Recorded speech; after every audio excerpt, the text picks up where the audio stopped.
Welcome to the Lightforge. This is Adwikta. Hey guys, this is Merps. Welcome back. It's been a pretty exciting week for us. We've continued our streams, and Advocate, you were on another podcast earlier this week, right? I was. We're like getting all around the podcast world right now with Hearthstone. So the Golden Wisp, wonderful people there, interviewed me. They're a competitive Hearthstone podcast, mostly focused on the ranked scene, and they're probably going to do a lot of heavy coverage on the ATLC tournament right now, which is actually going on as we record. But they interviewed me because they're trying to expand into the arena coverage as well. And I talk about Hearth Arena, I talk about the meta, like about maybe a third of the stuff you would hear on the Lightforge anyway. But a lot of it gets really a lot more personal, a lot more history with Hearth Arena, how we started. So check them out if you haven't. It's the Golden Wisp. And let's start off with today with like a little preview of what we're going to talk about today. And first, we're going to talk about deep fried meta.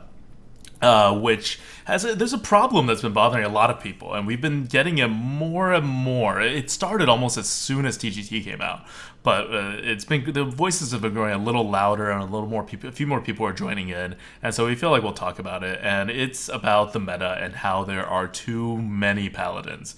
So we'll talk about that for a bit. Then we're going to talk about Druid and the class discussions because we're doing the arena coup with Druid today. So that's going to be a good run, but we'll discuss the class and how it fits into the meta, followed by a question from the GOAT, and then the arena class tier list, which we're going to publish on Thursday, I want to say next week. And that'll be on hearthstoneplayers.com, which is the website that we use to publish our articles. And we haven't done so in about a year, but getting back on it. So we'll talk about the arena tier list. We'll tell you exactly where all 9 classes are ranked by us right now, and a little brief discussion. The article will go more in detail with it. And then we're going to do card good bad, as promised, with mulch, sap, freezing trap, some interesting cards when it comes to understanding the game. Those are some of the key cards that you really need to figure out why they're good, why they're bad, how to use them, and then you'll get a much better feel for your win conditions. And that's it. So why don't we kick this off with deep fried meta, where we deep fry the meta. Merps, too many paladins, true or false? Oh man, I know a lot of people are going to say true. I don't think there's more paladins than there were before. And I think part of it has to do with people just coming back and playing other classes as well. Like shamans were bottom tier, other than warrior, really, really bottom tier. And now they're pretty decent. And I see a decent amount of shamans. I think the belief that there's just too many paladins comes from two factors. Number one, paladins are very powerful, but they've always been powerful, right? But you're always going to complain about the supposedly OP class, and paladins got a few more toys in Murloc Knight, obviously. Stuff like Talk about a toy. Stuff like Argent Lance, even an early game weapon, which is something they never had before. Something like the that 3-mana buff with the Divine Shield. I'm forgetting its name right now. But number two, I think people are believing there's too many paladins just because of the way you lose against paladins. It's frustrating. All they need is the board. Now you're getting beat by Murlocs. Yeah, that is. It feels bad, man.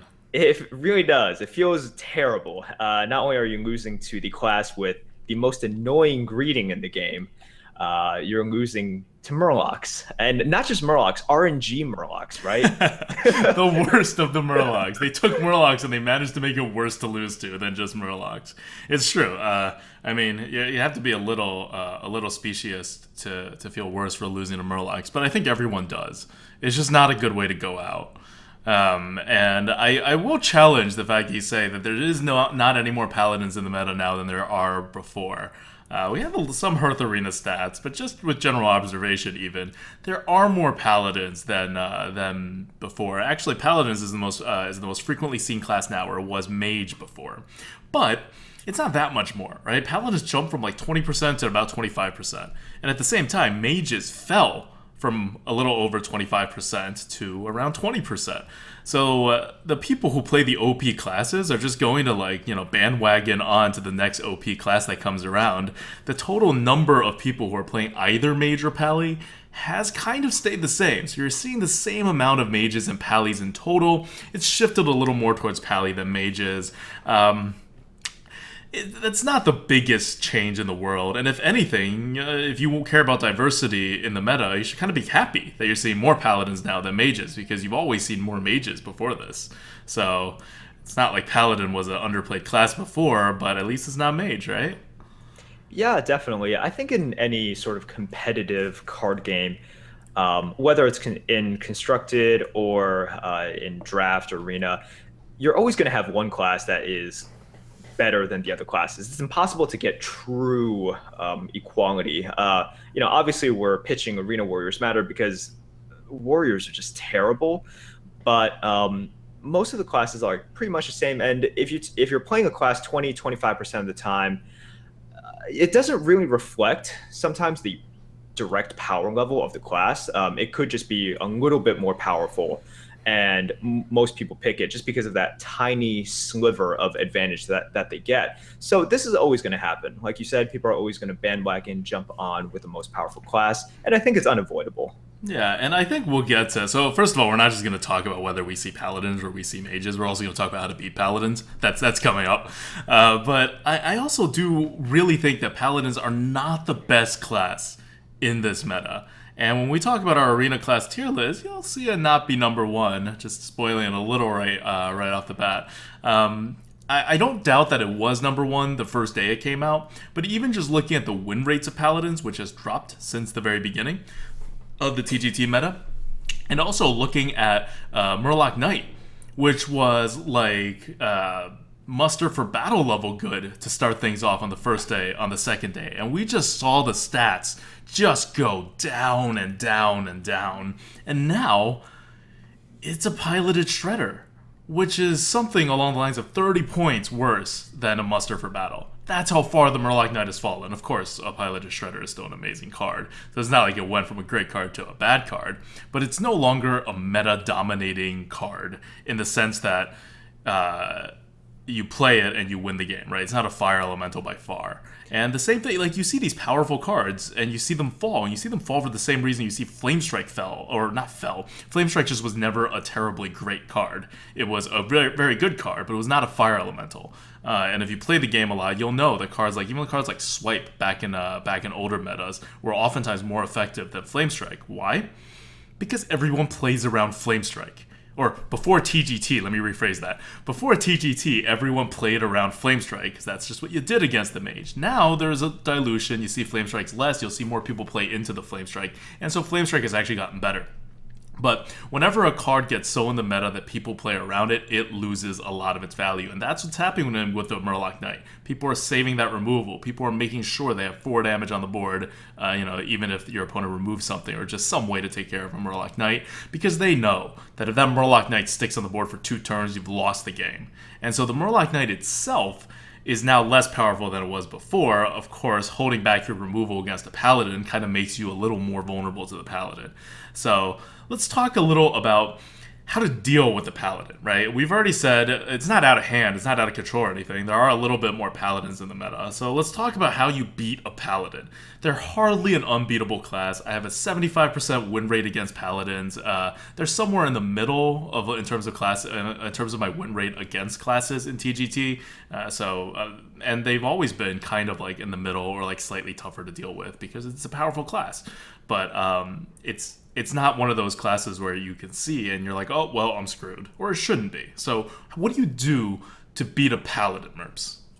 I think you just have to put yourself in the paladin shoes. And what I mean is you have to play around the paladin sort of inflexibility. And you talked about this before, how you like facing paladins because they're a very predictable class, and not because you know what cards are in their hand, but you look at the class and you look at the broad range of cards that they have, and especially, you don't want to look at every card from the class. You want to see which ones are they picking. For paladins, something that everyone knows, some of their top cards are 4 mana, right? It's at the 4 mana slot. True Silver, Consecration, Hammer of Wrath, Blessing of Kings. And 4 mana is sometimes pretty clunky. So you look at it in terms of turn 5. Like if you're on turn 5, you ask yourself, well, what if they play True Silver? That might be fine, because then I can gain that 1 mana and then play like a Stranglethorn Tiger, and that'll set me up okay. You obviously want to deny them the board. And some cards they play and they just kind of win, right? Muster for battle. If you can't Yeah, absolutely deny them the board cog and then they get a hammer. cog hammer, yeah, there's no way to play around a cog hammer either. We're not denying that they have some of the most powerful cards in the game, but you do want to think of what they can do on a specific turn. And as for Hmm. how they can hurt you, a lot of the times it's going to boil down to Consecration versus Blessing of Kings, and those cards, because of their mana cost, especially on like turn 5 or even like a turn 7, you can ask yourself, well, does it hurt me that much? And if the answer is no, you can make your plays around it a little bit better and kind of play off of that inflexibility. Yeah, I think that's a key, right? You look at it, and this is assuming you're up on the board. If you're behind on the board by turn 4, one, what the heck did the Paladin do, right? Like, why do you not have the Yeah. board? Maybe you're playing even slower, but typically, you have a pretty fair bet to have the board with the Paladin on turn 4, and they have to play a little defense. So, assuming you're in that position, you look at all the things Paladins can do, right? If they have something on the board, they can buff it. They have two cards that buffs it. It's still, very likely. It's actually kind of amazing if they don't buff it. If you have something that has 4 health on the board or like 3 health and you don't have anything else, assume they're going to put out a sword and remove it. If you have a bunch of stuff with 2 health, they're going to consecrate, right? That's your little like rock paper scissor move when you're facing the Paladin going into turn 4. So you set up the board before then so that if they true silver, they take out some like 3 drop or something, right? Something you don't care that much about, and that you can follow it up by playing a minion with 5 or more health that they can't sword immediately, so you get that tempo back. So that beats a sword. That also beats a consecration. Just don't put out more than 2 things with 2 health. People really hate getting consecrated on turn 4 when it removes 2 of their minions with 2 health. I think, so what? That's a ridiculously powerful paladin card. He just clears your board, got a 2 for 1, but then you get to set up again. It's a consecration. It's probably going to get a 2 for 1 anyway, no matter when he plays it, and he did not get the board back by using it. So you have won if he 2 for 1s himself with if he 2 for 1s you with a consecration. You haven't lost. It feels weird to say this, but sometimes when you get 2 for 1, you win. You want that to happen. So I'm a lot less worried about consecration than I am about like true silvers on curve with another target, right? Like if my 4 drop is a Lost Hall Strider, it's a 5/4. I really don't want him to put out that true silver on the turn before I have to play the Lost Hall Strider. I will do everything in my power to incentivize him to do anything else. Um, and so that's kind of the ways. And I think the other thing that you talked about that was very important is along the same lines. It's, so what if he does something, right? So what if he Blessings of King something and then he kills your minion? Maybe you have a removal handy that you can immediately destroy that. Maybe you have a charge minion. Maybe you have a silence. In those cases, you don't have to play around that particular thing as much as you play around the other things. So once again, there's that triangle, right? Consecration, True Silver, buff something. And once you get past that 4 or 5 mana turn and you're still stable, there's very little the Paladin can do. The Paladin is awful for this meta because it cannot remove big things without equality. And Yeah. every class in this meta has big things.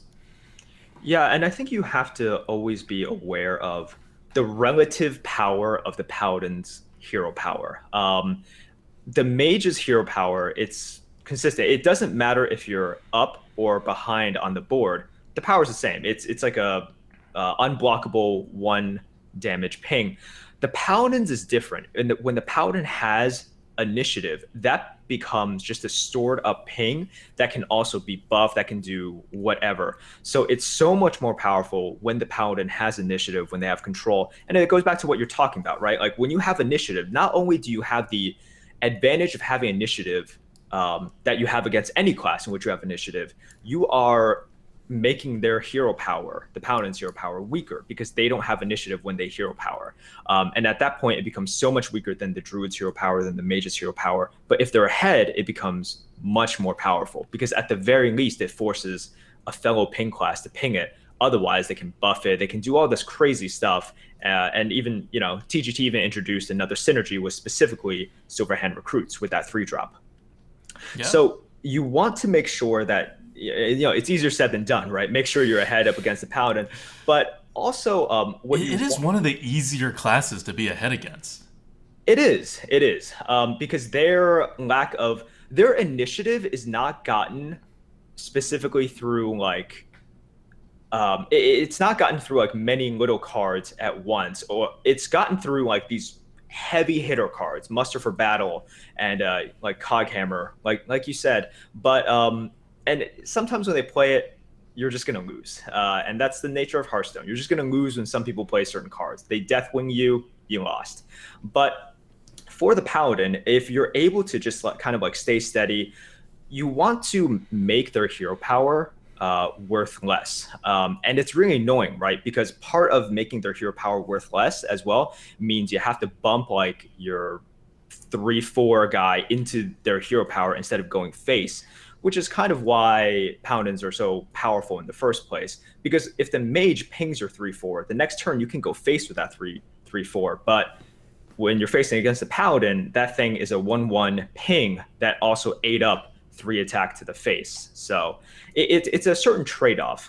By making their hero power less powerful, they also save face damage, which could be good and could set up for a swing of their own, but it's something necessary that you just have to do. Okay. So we've been pretty much acting as if we have the board against the Paladin. It's not always true, right? You get Archer Yeah. protected early, you get a shielded mini body, you don't have a 2/3 to drop. By the way, if you're not doing this, the first step against the Paladin, drop a 2/3 over a 3/2. There's a shielded mini, it's going to get played a lot, and that's really the way to deal with it. But how do you come back on the board against the Paladin, right? Let's say you've lost the board at some point, he used Muster for Battle, and then he buffed one of his 1/1s the next turn, right? You just lose the board then, doesn't matter what you do. Or he Coghammers, you pretty much lose the board there too, no matter what happens. How do you get back on the board? I think, and because I've talked with some people and I've played with some other people, their question is always, man, how do I come back when Paladin has all of these sick cards? Like, what do I play around? Do I play around Consecration if I spread myself thin? Do I play around Blessing of Kings plus Argent Protector? Do I play around Outdoor Peacekeeper? Like, what do I play around? And I think the rule for coming back against Paladins is kind of the same rule as when you play up against any class and you need to come back. You just have to take smart risks. You just have to take your smart risks. And that involves, number one, trusting your reads. So you look back and say, 3 turns ago, he had a great opportunity to consecrate. Yes. He didn't do it then. Yes. You know, we got to play into consecration now. And so, even sometimes when you say, look, I have no read on whether or not he has X, Y, and Z cards, but this is my best move. This is what I can do to make the board the most awkward for the Paladin. So I'm just going to do it. And I think it's daunting to think, oh man, I'm facing the most popular or the most OP class in Arena. How am I going to come back against them? But definitely not the most OP class. First, you have to stop thinking that it's the most OP class. Well, I'm putting myself in the minds of these other players. There we go. But yeah, that's what you have to do. You just have to take calculated risks. Now, this is different than just tossing stuff out there and being like, all right, deal with it. You go through your reads, like I said, but at a certain point, you just say, okay, well, what can I play around? What can I play around? And if it's, I can't play around like 80% of these cards, then, you don't play your cards, cross your fingers. Yeah. And one thing this is one of those like one cute trick to make you better at the game things that I know a lot of people ask for, but this is true. And it's not an easy trick, that's why it works. And you have to value your swing. If you're behind on the board, doesn't really matter which class you're against, but especially against the more powerful classes, you kind of have one shot at getting back on the board. The game usually won't give you 2. Now, you have some kind of card in your hand, whether it's a Matter Bomber, or it's a Consecration yourself, or it's a Flame Strike. You have something that you're like, all right, I can get back on the board like this. And what you need to do is make sure that one card counts. So I see so many people look on the board or something and say, oh, this is good value for my Flame Strike, I'm going to Flame Strike. Well, what's going to happen? Unless your opponent actually has already got a card, so he's only going to play 1 card the next turn, and then you play more cards with all 10 of your mana, and then, you get back on the board that way, that's fine. But otherwise, if he has like 4 cards in his hand, and you have 4 cards in your hand, he's just going to put out a board, and you're back where you started, as if you had not used your Flame Strike, and you've used up your one chance to get back on the board. So, it's not about, when you don't have the board, it's no longer about a direct value proposition, like, oh, I get a 2 for 1, I get a 3 for 1, I, swung the tempo, like he had 10 tempo, I used 7 mana, and I got the tempo back to even. If it doesn't get you back the board, it might as well have not happened. The swing, always know how big the swing needs to be for you to possibly have a chance to win the game. And if you don't get a swing that big, you are just as good taking the swing as you are never swinging at all. Which means you might as well hold off and see if he misplays, right? If he like really extends into the flame strike, if he plays something that you can BGH on the same turn that you do something else. What opponents like to do a lot, and they're right in doing this, is they hold back when they're up on the board. They don't put out all of their minions. The Paladin use their hero power a lot. Murloc Knight or no Murloc Knight. You just play a little slower. Why? Because you're afraid of overcommitting on the board, and then you get totally wrecked by that. Like Flame Strike is a good example, but almost any kind of board clear. MC Tech is something people play around a lot. Although I think if you're at Paladin and you're up, you don't play around MC Tech. You just can't afford to. But regardless, people sometimes do it, that will help you create that perfect swing turn. And you need that perfect swing turn. You can't just remove their board and do nothing. So, I think that's how you beat the Paladin. Yeah, I think that's pretty good. And guys, in summary, Paladins are always going to be annoying, okay? It's, like I said, it's coming back to how they beat you. That's so annoying. They have all of these tools. They just need a simple little 1/1, and then suddenly on turn 6, Blessing of Kings, Argent Protector, bam. I just whenever something like that happens, I'm like, well, I saw it coming because they have 6 tools. Like whenever a class is predictable, it is a lot worse than its power would indicate, and that's where the Paladin falls because their cards are really good, but their predictability makes them a lot easier to take care of. And their cards are also not as good as, let's say, the Priest, right? Which, no matter how predictable they are, a lot of times you just really can't do anything, much more often than the Paladin. Like, I always hate facing Priests more than I hate facing Paladins. Even though it's the same idea, right? They're really powerful with the board. They're a lot less powerful without the board. And they don't have, like, very good tools of how to get on the board. Yeah.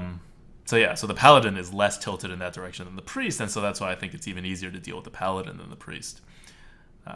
But let's move on. Let's move on and talk about another class instead of the Paladin. This is the class that we're talking about because we're going to play a Druid run right after this. And, I guess the class we're talking about is the Druid. That's why we're playing a Druid run after this. And Druid is kind of the poster child for the class that got a lot better in TGT, right? Yep. If Paladin is the class everyone's hating on because they're ruining the meta or whatever, Druid is the class everyone wants to try out. People who were never good with the Druid are playing it now and thinking, oh, hey, it's a pretty good class. People who were good with the Druid are finding it even more powerful. It just flat out got more powerful cards and more consistent cards. Why don't you start? What do you think has really brought the Druid into one of the upper parts of the meta rather than maybe some of the lower parts, which is I think where most people thought it belonged before, even though we always had it kind of in the middle? Sure. I think you got to start with top tier quality common cards. The arena is all about common cards, and Druid got 2 premium common cards, and not just common cards, early game cards, where a lot of times the game is, it has a higher impact. It's cool to get a really nice 7-drop or 8-drop, but at that point, a lot of stuff has happened and the game could be decided at that point. Living Roots, the power and flexibility of that card is pretty ridiculous. You can get 2 little 1/1s, so it's like 2/3 of a Haunted Creeper for 1 mana less, which is already a top tier 2-drop, and with the flexibility of doing 2 damage. And I can't believe Blizzard allowed that 2 damage to go face. I thought they would at least make it so that like it had to be worse. I was thinking, I'm like, all right, some aspect of it had to be worse than like Holy Smite or Arcane Shot, but no, it's just purely better. And Druid of the Saber, so much flexibility. It's just a better Bloodfin Raptor, or you can use it as a Blue Gil Warrior and charge it out if you need to be. And it's a beast, so it synergizes. It's a stealth beast, so it synergizes with Druid of the Fang beautifully. And I think those 2 things together really bump Druid up a level. And you got to talk about Savage Combatant as well. It's a rare card, but man, it is like a top rare. And a lot of people were initially looking at the 5/4 distribution and saying that was bad. 5/4s are not as bad as they were before because of the dilution of stuff. And also that hero power is just ridiculous once you get it out. So it comes down to this card quality. And Druids were never that bad, right? We had the discrepancy in the stats and our beliefs. Stats always kind of stated that Druids were a lot worse than what we believed. And that was always a little bit puzzling. But yeah. now with these cards, you can't really deny that druids have really, really good quality Hmm. cards. And in arena, sometimes card quality just carries you. Yep, yep. And just in terms of the class design, what Druid was always, I think, the middle class because of the hero power, right? It's a ping, but it also heals. We have to use your face. Like, it's never as good as the mage's hero power. But when the meta slows down and people are hitting face a little less, you have more chances to actually use your hero power to take down some pretty big things and kind of end up okay with it. So that's been really helpful to the druid as well. And Darnassus Aspirant just ends games, right? Like the number of times I brewed that thing back and basically gained tempo by brewing something back is is pretty ridiculous. But on the other hand, I'm a little sad about where the druid's going because it's feeling a little less druidy.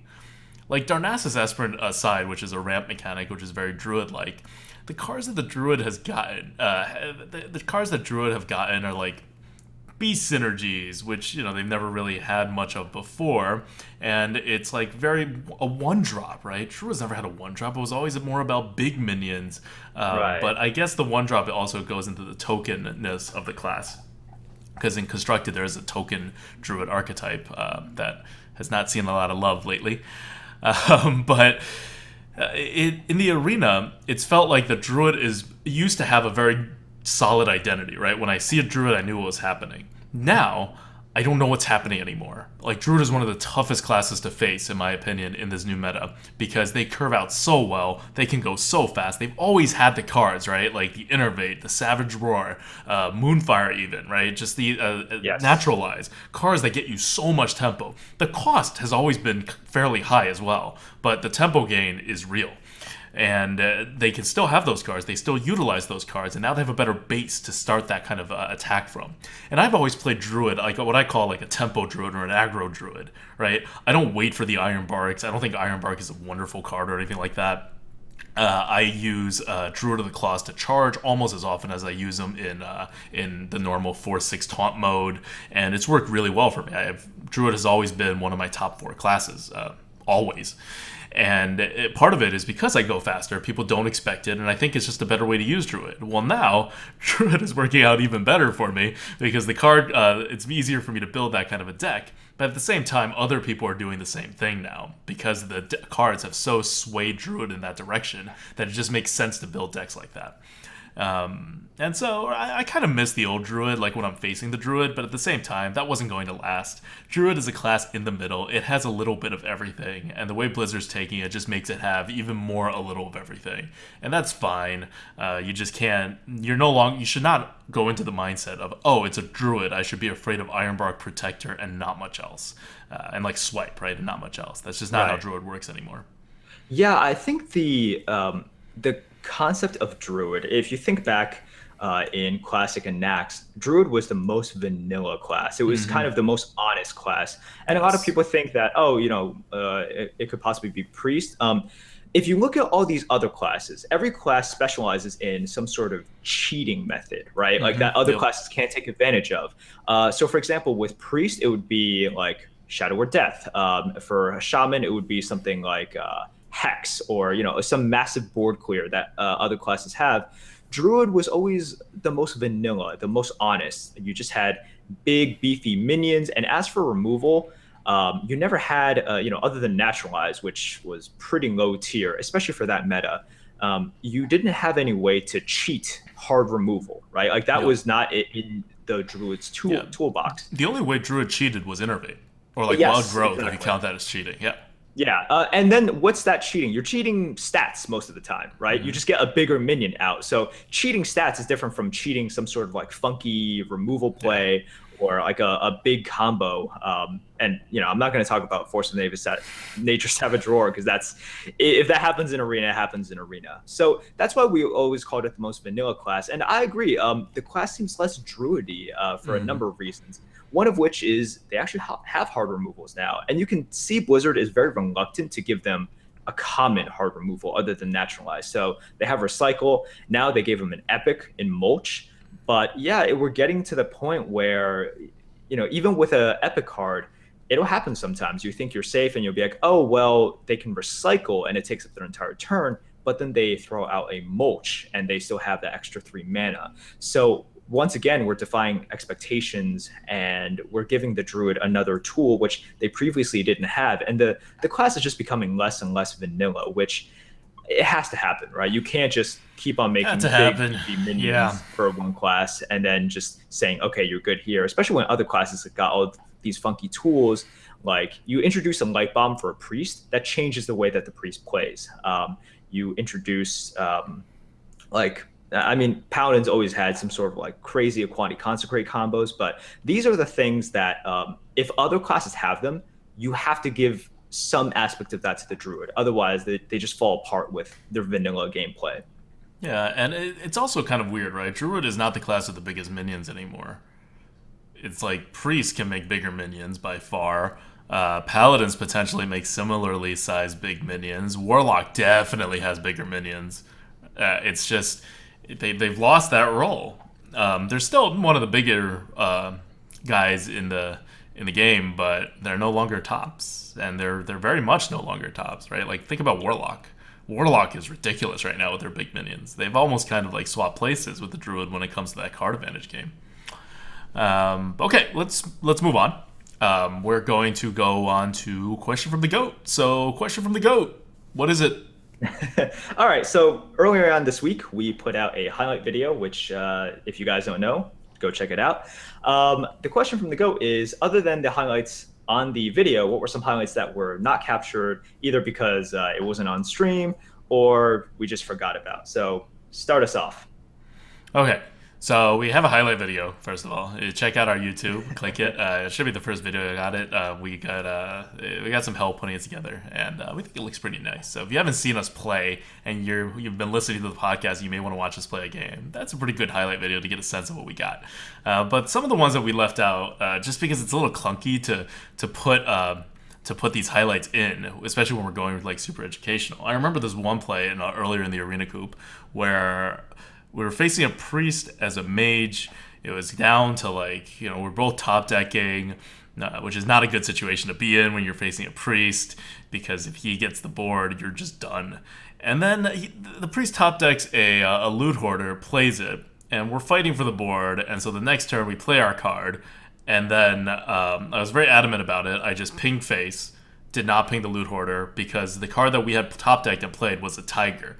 Yeah. So he had no way of killing off his own loot hoarder. And what that does, when you're in a situation like that, is that the next turn he draws a card and he plays that card. He can't play two cards anymore. Whereas otherwise, if he pinged off the loot hoarder, he'd have two cards and get 2 cards worth of mana. If he has 2 cards on the board to your 1 card, and you don't draw a removal, he's going to have the board from that point on. He's going to win the game because he's a priest, assuming you draw vaguely equally. On the other hand, if he only plays 1 card, and your tiger, which is pretty big, can probably take care of that card, and you play another card, well, now you have 2 things on the board. He has nothing. Even if you ping the loot hoarder at that point, and then he gets 2 cards and plays them, you can still most likely take care of those 2 cards, assuming your cards are equal quality as his cards in terms of size. So that's one of those situations where I think most people would auto-ping the loot hoarder rather than just leave it on the board. But leaving it on the board without being able to kill it off was, I think, definitely the right way to go there. Yeah. All right. Enough of this educational stuff. What is my highlight? This is way back when. And I think for those of you who have seen our streams, we've told you this story before. But man, it was epic. This was, I think, back in Nax or maybe even Classic when Adokta and I were just doing co-ops by ourselves. Oh, God. I know what you're about to say. Yeah, it was. That's all you had to say for me to remember this. It was ridiculous. We had a Deathwing draft. We had Deathwing in our hand, and we got to turn 10 second. So the other priest got to turn 10 first, Deathwings, and we were so happy because we had a Deathwing and 2 garbage cards in our hand. So we Deathwinged his Deathwing. Yes. And we were like, okay, that's GG. And then he top decked Shadow Word Death right after that. And then it was the most epic 3 turn swing I have ever seen. And I'm not sure if anything would top that. But that was ridiculous. I think we went on to win the game. Just We did win the game, or else I remember because I was not salty about that, and I would have been yeah, if we lost the game after having Deathwinged his Deathwing and he had no cards and he top decked the answer and then goes on to win the game. yeah. Well, it was But better Shadow or Death than Mind Control, right? oh That my would have god, if that been was mind control. ridiculous.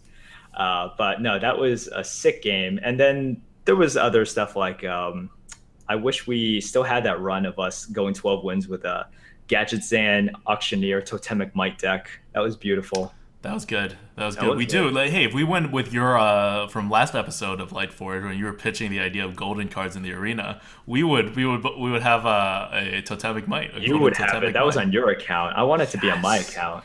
Damn.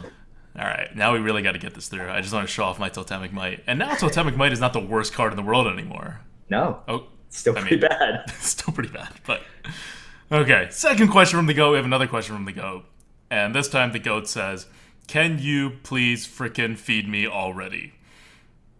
Which is something the goat says. We started a patron campaign, if you haven't heard, and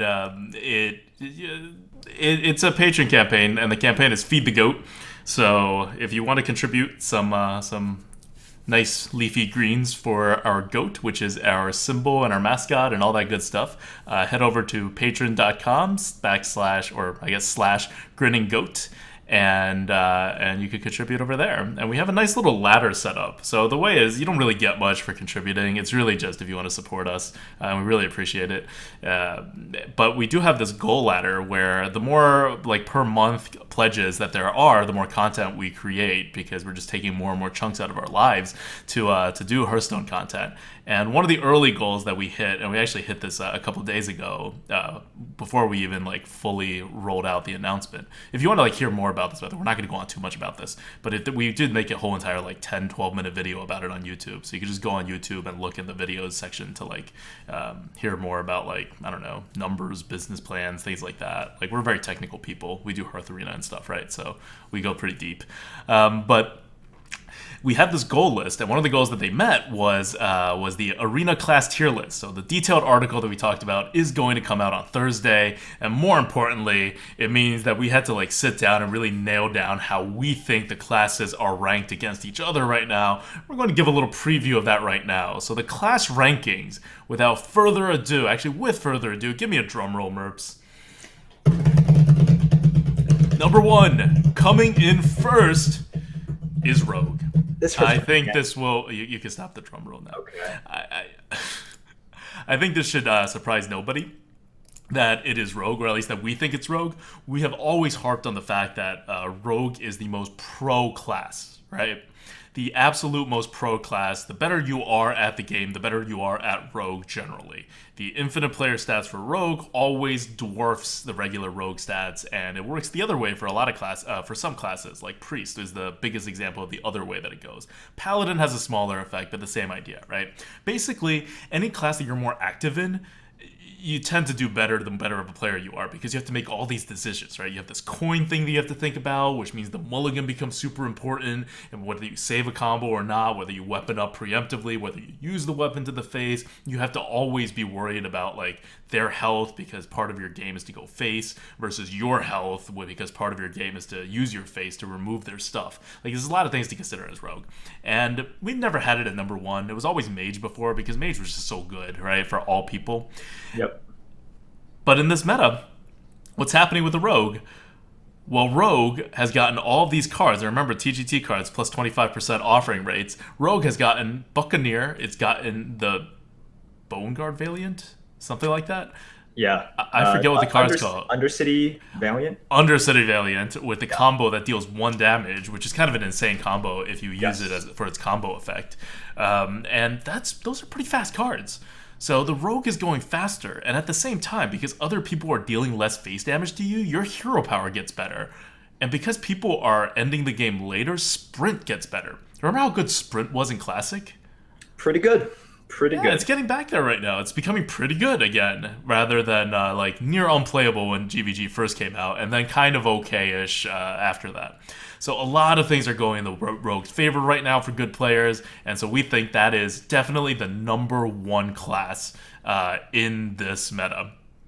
And of course, when we do class rankings, we always rank based on if you are like the perfect player with all of the classes, right? So Yeah. we think Rogue has the highest upside, basically, within even accounting for like RNGs and drafts and whatever. Because Rogue also has a lot of powerful cards. Like, short dilution hurts it, but it always had so many removal that you're still not hurting for removal. You want to go into our next two classes? Sure. Okay. No more drum roll. My hands are tired. But our next tier is not a thank you so much for that. Our next tier is Mage Powie. No surprise there. And we've talked so much about Mage Powie, so I'll just cut this short. They're the staples, right? They have always been, if not the top, very close to the top. Mage, that ping will that's the classic. That's what'll keep the mage at the top of the tier list, or near the top for like I'm predicting all of Hearthstone, because in arena that ping is just way too good. Flame Strike is also so good for just not just eliminating people; it eliminates mistakes, which is why Yeah. a lot of people say that you should play mage if you're not that experienced at arena, because you can make some mistakes on turn 4, turn 5, turn 6, and then when turn 7 comes, everything is wiped out. It's clean. And people don't play around it anymore. I don't Yeah. play around it anymore. Well, you play around it if you can, right? But now Right. the math has changed, and sometimes you can sort of play around it, but at the same time you recognize the lower probability. So you're saying, well, it's worth it for me to just take this small risk, and if you get punished, you get punished. And Right, and Power, that makes it better, right? Well, the less people yeah, play around Flamestrike, the way better Flamestrike becomes. That was always the only problem with the card. Like, everyone knew it was OP, but everyone played around it, so it was like, eh. But now it's becoming really dominant again. yep, I never liked playing around Flamestrike, even before. I think I was one of the people that played the least around Flamestrike, and now I almost just ignore it. I play around it still, but only if I can. Like, I think more than half the time I actually don't play around Flamestrike going to turn 7. yeah. I mean, I do if the two moves are even, obviously, right? But I give it such little consideration because I just don't see it that often anymore. And of course, there was that guy that sheep pinged on turn like 6, flame striked on turn 7, flame striked again on turn 9, and I lost, right? But whatever, that's Right. not going to happen often enough for it to be worth it. Yeah, definitely. And Paladin, we've talked enough about Paladin, so let's just Yeah, keep on yeah. moving Let's just on. move on. I know a lot of people are going to disagree with Paladin. Like, we have a rank technically 3, but really fairly similar to Mage. And it just, you figure out how to play against the Paladin, and you just know it's not, and it's only going to get worse as the meta goes on. It's not going to get better, because people are going to figure out, more and more people are going to figure out how to play around these new Pally cards. And I think we already kind of have, so we're doing pretty well against Pally, and other people will as well. It's There's nothing intrinsically that's changed in the Paladin's favor besides powerful cards and all of the new cards synergizing really well with the hero power, right? Yep. Okay, so we're not going to go too deep. We already talked about Druid. The next two classes are Druid Shaman. Talked about Shaman a little bit ago. We talked about Druid today. Just powerful classes. And if you notice something in these top 4 classes, what do? They all have hero powers that either ping or stay on the board, or in the case of the Rogue, which is number 1, it stays on the board and it can be used as a ping. Yes. So, there you have it, right? Inspire mechanic, TGT, what's important? What makes a class good? Hero power. Definitely. Oh, right. So after the Druid and Shaman tier, it kind of there's a big gap that we believe. Huge gap. Yeah, between the next class, which we put as Warlock. And we think that the Warlock is a good class. The hero power is good, and especially if the game slows down, you can tap more to gain card advantage. The problem with the Warlock is kind of the same problem as the class above it, the Shaman. It's very draft dependent, I think. And it's weird because I don't think it was as draft dependent when it was a faster meta, right? You can just toss out small stuff here and there.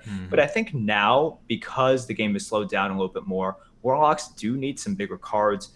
Voidcaller has always been sick. It's still a really It's great. sicker now. Yeah, it's sicker now, especially with stuff like Fearsome Doomguard, and you 4 mana for a 3/4, and when it dies, it summons a 6/8. That I would take that any day.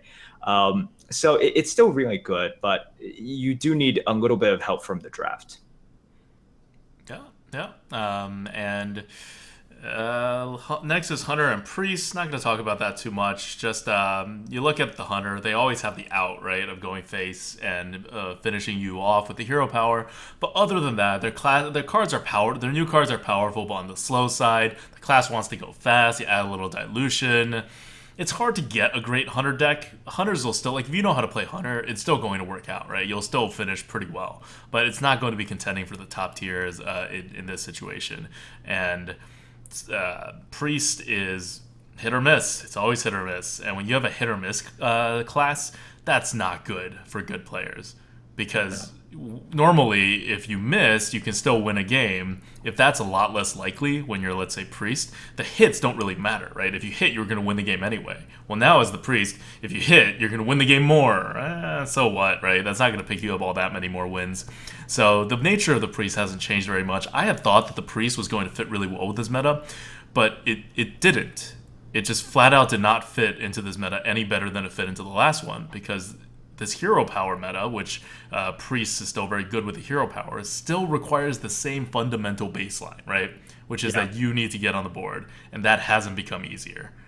The Priest cards that they got Holy Champion, right? It's a pretty good card, and then they got 2 crap cards. Overall, that's a pretty average-ish result. It's not an awful result, but it did dilute a lot of the cards that used to make them like really like have a good shot. So the meta moved towards them a little bit, but the dilution also hurt them probably an equal amount. And so that's where they are.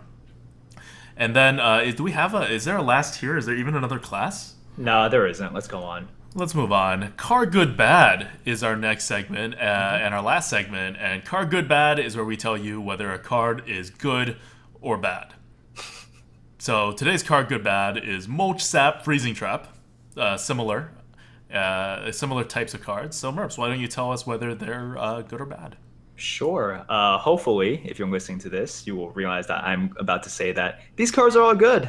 Especially, you guys should have a lot of experience with Sap and Freezing Trap, because these are cards that have been existent since forever. And we chose these 3 cards and bunched them in a group because they have the same concept. They are cheap tempo cards that focus on removal of a minion, but at a disadvantage for cards. Or, you lose the card, and then they gain, in terms of Mulch, they gain random minion. For Sap and for Freezing Trap, they gain the exact same minion. And, there's pros and cons with each. Mulch is really good. That's the focus of today, just because we want to talk about further the Druid's inability to have sort of this hard removal, right? Mm-hmm. And with Naturalize.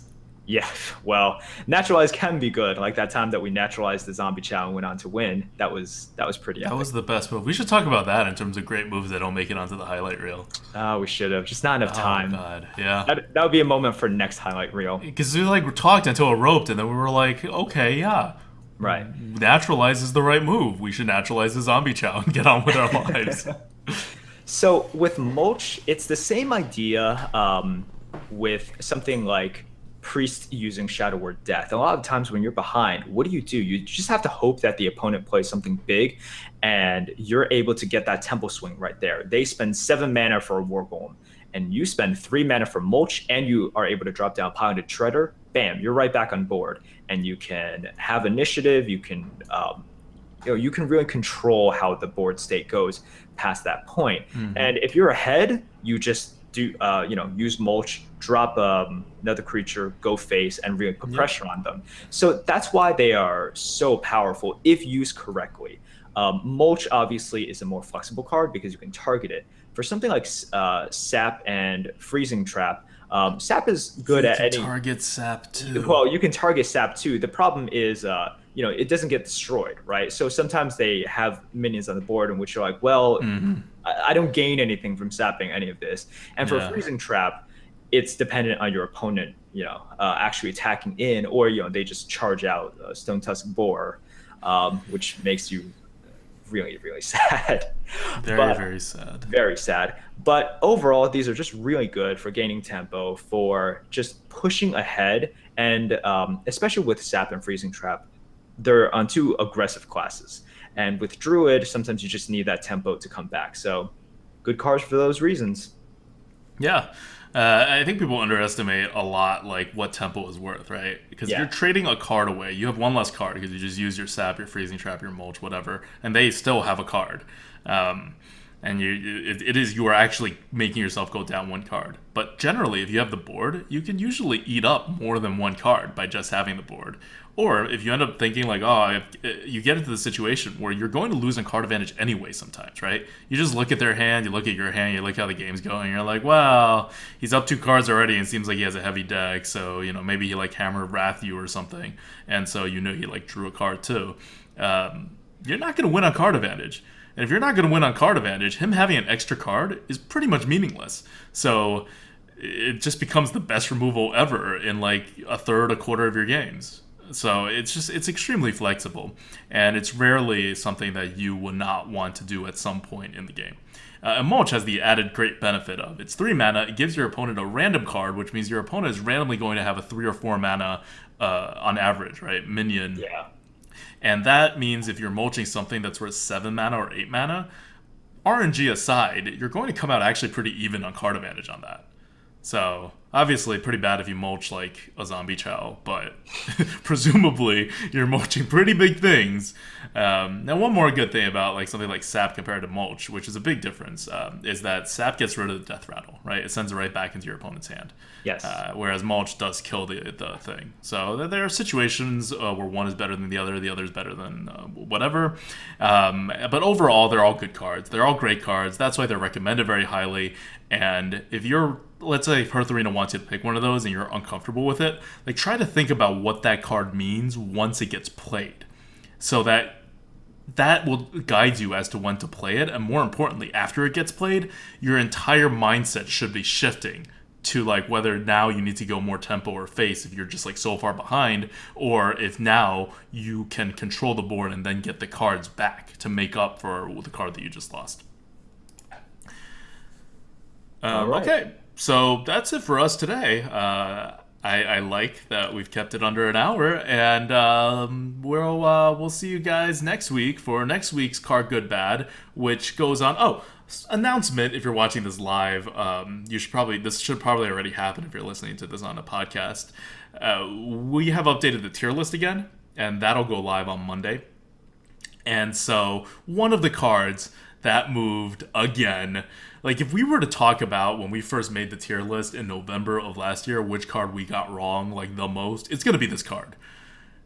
It is the Argent Squire. Our fans know that it's the Argent Squire. This has been a running freaking meme where we keep moving this card up every other time we move any other cards because the stats just keep saying this card is the best card ever. It's like Zombie Chow good. It's like Piloted Shredder good. It's not like Muster for Battle good, but it's up there, right? It's like Kraken. Yeah, it is. And we just don't believe it, and we've never believed it. And Merps is still hating on the card, but I've been coming around to the value of basically having 2 pings on the board as a tempo card, right? Because Moonfire is a 0 mana 1 ping. This is 2 pings, and you can buff it.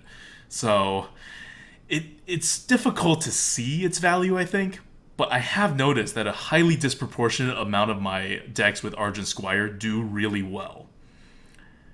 And even if you don't play it on turn 1, even if you just like squeeze it in somewhere else, that like ability to control the board, it's worth more than you think. And it's also immune to so many things. Like, it's Flame Strike proof. It's a 1 mana card that's Flame Strike proof. Right? You have to ping it again. Like, it has these like random little quirks to it. So we're going to go with Card Good Bad next week and really delve into this card, like really hard, and why we've moved it up like 30 points since we started the tier list. And we are going to move it up in this tier list update. So that's it for us. This is Adwicta. This is Merps. And we'll see you at the next Lightforge. See you guys.